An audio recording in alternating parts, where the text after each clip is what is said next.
बिस्मिल्लाहिर्रहमानिर्रहीम। अस्सलामुअलैकुम नाजरीन कराम, नई वीडियो में आपको खुश आमदीद कहते हैं। Core commander conference GHQ Rawalpindi में इसका इनेकाद हो रहा है। नई मिलिट्री लीडरशिप ने कमान संभाल ली है। उसके बाद ये बाज़ाब्ता तौर पर पहली कोर कमांडर कॉन्फ्रेंस है, इसलिए इंतहाई अहम है। अगले 3 साल के लिए पॉलिसी भी वाजे हो जानी है। लेकिन कोर कमांडर कॉन्फ्रेंस से पहले क्या नून लीग ने बहुत बड़ी वार्निंग दे दी है? और नून लीग इस वक्त कौन सा ऐसा मिजाज है जिसे समझ चुकी है और जिसे समझकर इस वक्त कुछ बहुत बड़े इकदाम उठा रही है? इस वक्त नवाज शरीफ को ब्लैकमेल कौन कर रहा है? ये बड़ी अहम चीजें हैं, अहम डेवलपमेंट्स हैं जिसने एक नया पिंडोरा बॉक्स खोल दिया है।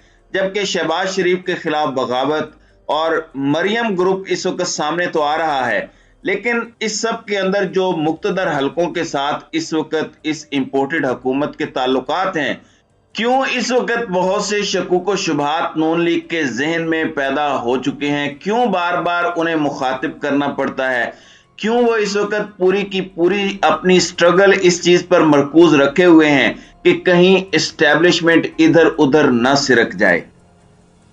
नाजरीन कराम, जब नई मिलिट्री लीडरशिप आई तो इससे पहले समरी का मामला था, अप्रूवल का मामला था। इस सारे मामले के अंदर भी बड़ी कोशिश की गई कि इमरान खान बामुकाबला जनरल आसिम मुनीर करवा दिया जाए।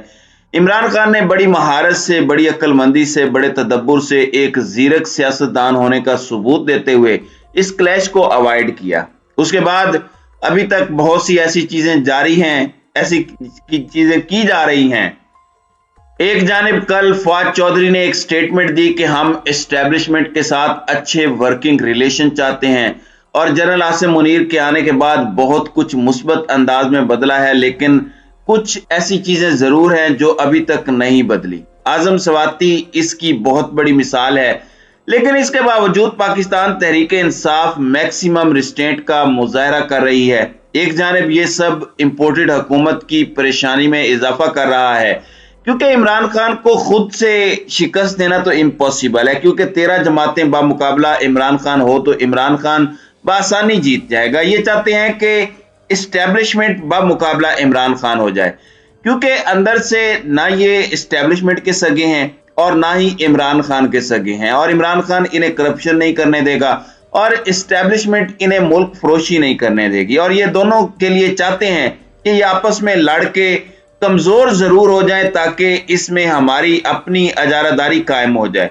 अब यहाँ पर कुछ सहाफी हैं जिनमें हामिद मीर भी हैं, अंसार अब्बासी भी हैं। अंसार अब्बासी तो पिछले 8-10 महीने से मुक्तदर हलकों की जो पल्स है उसको वो समझने की अगर किसी ने कोशिश करनी है तो वो अंसार अब्बासी का पिछले 8-10 महीनों के कॉलम पढ़ ले, उनका कोई वीलॉग या तजिया सुन ले, उसे सब समझ आ जाएगी। हामिद मीर भी बड़ी अंदर की बातें बताते हैं। अगर आप उनके रिसेंट कॉलम्स पढ़ें तो आपको एक नैरेटिव बनता हुआ मिलेगा जो नून लीग के लिए बहुत ज्यादा परेशानियों में इजाफा कर रहा है, जिसकी वजह से उनकी बौखलाहट बढ़ती जा रही है। वो नैरेटिव ये है कि सियासतदान मुकम्मल तौर पर नाकाम हो चुके हैं। इसमें एक जानिब सियासतदानों को ये पैगाम भी दिए जा रहे हैं उनके जरिए कि अगर मामलात हल ना किए गए तो फिर आप माजी से सबक सीख लें। माजी का सबक क्या था? माजी में कभी मार्शल लॉ की सूरत में, कभी मुल्क में फौजी इमरजेंसी की सूरत में कुछ ना कुछ हुआ, तो इस तरह के मीर साहब मशवरे दे रहे हैं। दूसरी जानिब अंसार अब्बासी ने यहां तक कहा कि एक वक्त था जब इमरान खान जिद पर अड़े हुए थे और अब PDM जिद पर अड़ी हुई है। यानी ये भी कुछ ऐसी बातें हैं जो इस वक्त नहीं मान रहे और कहा जा रहा है कि अगर ये वो बातें मान लें तो ज्यादा बेहतर है। आप देखें कि लाहौर हाई कोर्ट के फैसले के बाद इनका एक प्रेस कॉन्फ्रेंस करना, फिर कहना कि सुप्रीम कोर्ट इस पर आज खुद नोटिस ले, तो गोया ये एक तरह का शिकस्त का एतराफ है। फिर ये कहना कि हम सुप्रीम कोर्ट में हाई कोर्ट का फैसला चैलेंज करने जा रहे हैं, इस फैसले की कोई तुक नहीं बनती जो लाहौर हाई कोर्ट ने दिया। तो ये सारी चीजें जब हम एक इक्वेशन के अंदर डालते हैं तो हमें एक मिजाज, एक ओवरऑल नैरेटिव मिलता है। वो एक डर है जो कि एस्टेब्लिशमेंट के करीब समझे जाने वाले, एस्टेब्लिशमेंट के अंदर की खबर रखने वाले सहाफी बना रहे हैं। वो यही है कि अगर इमरान खान से हमें कोई ज्यादा अच्छे की उम्मीद नहीं है, अगर इमरान खान के साथ एस्टेब्लिशमेंट नहीं है, तो आपके साथ भी हम नहीं है। आपने भी कोई खास काम नहीं किया, आपने भी कोई बहुत बड़ा तीर नहीं मार लिया, आपने भी आकर कोई कुछ खास उखाड़ नहीं लिया, और आपने भी मुल्क का बेड़ा गर्क किया है। तो कहा जा रहा है कि इस वक्त सियासतदान नहीं समझ रहे। बताया यह जा रहा है कि सियासतदानों को मुल्क का एहसास नहीं है, सियासतदानों को असल मसाइल की जानिब जाना होगा। नाज़रीन इकराम, आप देख लें कि ये इमरान खान पर सिलेक्टेड होने का इल्जाम लगाते थे। उस वक्त हुकूमत बैक टू बैक ये कम्युनिकेट तो करवाती रही कि बाजवा रेड लाइन है, एस्टेब्लिशमेंट ये कर देगी, वो कर देगी। वहीं दूसरी जानिब कोई ऐसी स्टेटमेंट आती है जो इमरान खान और जनरल बाजवा गठजोड़ की बात करे। अभी कल ही स्टेटमेंट एस्टेब्लिशमेंट को एक सेमिनार में तड़ी लगाई गई, वार्निंग दी गई। वहां हामिद मीर ने भी बात की कि शहबाज शरीफ आर्मी चीफ के पास गए और शहबाज शरीफ को army chief general Bajwa, DG ISI general Naveed और उस वक्त के डीजीसी मेजर जनरल फैज थे, उन्होंने बुलाया और फिर ये हो गया, वो हो गया। यानी इस सारे मामले के अंदर तो जिम्मेदार फिर वो हैं, जिम्मेदारान के खिलाफ कार्रवाई तो फिर हुकूमत की होती है, इमरान खान की जिम्मेदारी तो नहीं है। तो ये सारी चीजें इकट्ठी हो रही हैं, तो ये कंफ्यूज्ड हैं। ये इमरान खान पर, जनरल बाजवा पर तनकीद करने की वजह से भी तनकीद करते हैं कि वो जनरल बाजवा के क्यों नाकिद हैं, लेकिन इसके साथ ही साथ वो इमरान खान और जनरल बाजवा गठजोड़ भी साबित करने की कोशिश करते हैं।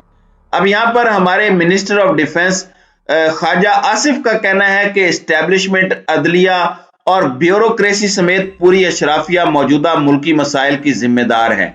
यानी इस वक्त मुल्क के अंदर जितने मसाइल हैं उनकी जिम्मेदारी पूरी की पूरी अशराफिया पर है। फिर हमारी एस्टेब्लिशमेंट और अदलिया आती है। यानी इन दोनों को एक तरह से यह बावर करवाया है कि आप भी इस मुल्क के मसाइल के जिम्मेदार हैं। लाहौर में ख्वाजा रफीक शहीद की बरसी पर एक सेमिनार हुआ जिसमें मिसाक जमहूरियत को मिसाक मईशत तक तोसी देने और कश्मीरियों को अक़वाम मुत्तहिदा की करारदादों के मुताबिक मुकम्मल हक़ खुद इरादियत देने की करारदादें भी मंजूर हुई। उसमें ख्वाजा साद रफीक वजीर बराए हवाबाजी ने बात की। उन्होंने कहा कि किसी को कोई सियासत से माइनस नहीं कर सकता। खुदारा सियासत और जमहूरियत की रेड लाइन को क्रॉस ना करें। असम्बलियों और इस्तीफों को खत्म करने की बात ना करें। असम्बलियां इस तरह खत्म नहीं होती जिस तरह से आप खत्म करना चाह रहे हैं। लेकिन इस सब के अंदर मेरे लिए जो सबसे कीमती बात है वो हमारे मिनिस्टर ऑफ डिफेंस, हमारे वजीर दिफा की गुफ्तगू है। उन्होंने ये बात कही है कि नवाज शरीफ कॉम्प्रोमाइज कर जाते तो पानामा समेत किसी भी चीज से कुछ ना निकलता। यानी नवाज शरीफ को धमकियां दी जा रही थी और आज भी धमकियां दी जा रही हैं। हम अपना सियासी सरमाया मुल्क कौम पर खर्च कर चुके हैं, इसलिए हम ब्लैकमेल होकर किसी सूरत इंतखाबात नहीं करवाएंगे। यानी इन्हें अब ब्लैकमेल कौन कर रहा है? हमने अपनी पूरी सियासत की सर धड़ की बाजी लगा दी है, इसलिए हम ब्लैकमेल नहीं होंगे। कौन कर रहा है ब्लैकमेल? किसकी तरफ ये इशारा है? फिर इन्होंने कहा कि पीटीआई वालों के इस्तीफे कबूल कर लिए जाने चाहिए। उसके बाद इमरान खान पर भी गुफ्तगू की। इन्होंने ये भी कहा कि मुल्क को दिवालियापन के करीब लाने में इमरान खान के लाने वालों से भी पूछा जाना चाहिए। आप तो हुकूमत में हैं, ये कह रहे हैं कि इनके खिलाफ एक्शन होना चाहिए, ना सिर्फ खान पर बल्कि खान को लाने वालों पर भी। तो ये और ज्यादा अहम नुक्ता है। तो आप समझ जाएं कि जो मिनिस्टर ऑफ डिफेंस हैं, जो वजीर दिफा हैं, जिनके नीचे वजारत दिफा आती है, जिसे फौज और चीफ ने रिपोर्ट करना होता है, वो एक ऐसे मौके पर जब मुल्क मुआशी दिवालियापन का शिकार है, जब मुल्क के अंदर हमारी फौज को एक बहुत बड़े चैलेंज का सामना करना पड़ रहा है, दहशतगर्दी के खिलाफ जंग हमारे दरवाजे पर आ चुकी है, हमारे मुल्क को आप खुद मुआशी दिवालियापन के दरवाजे पर खड़े कर चुके हैं। तो इस सब के अंदर एस्टेब्लिशमेंट को इस तरह के पैगामात देना कि आप इस मुल्क के मसाइल के जिम्मेदार हैं, इमरान खान को लाने वालों के खिलाफ कार्रवाई होनी चाहिए और हम ब्लैकमेल नहीं होंगे, ये सारी चीजें किसे कम्युनिकेट की जा रही हैं, ये सबको पता है। दूसरी जानिब मरियम ग्रुप भी एक्टिव होता जा रहा है। मरियम नवाज भी अपनी सियासत एक्टिव करना चाह रही हैं। आपने देखा होगा कि जब जब मरियम नवाज नवाज शरीफ एंटी एस्टेब्लिशमेंट होते हैं तो शहबाज शरीफ बैक फुट पर चले जाते हैं।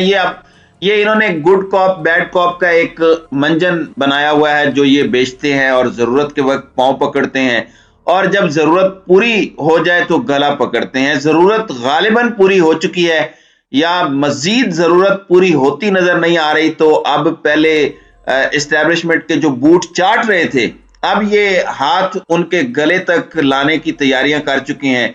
यूं लग रहा है इनके लिए एटीट्यूड और इनके मिजाज से, और इनके मिजाज को भांपना बहुत जरूरी है। ये इंडिकेटर्स होते हैं इस तरह की बातें, इन्हें जब आप पूरी पिक्चर में ढालते हैं तो फिर पूरी कहानी की समझ आ जाती है।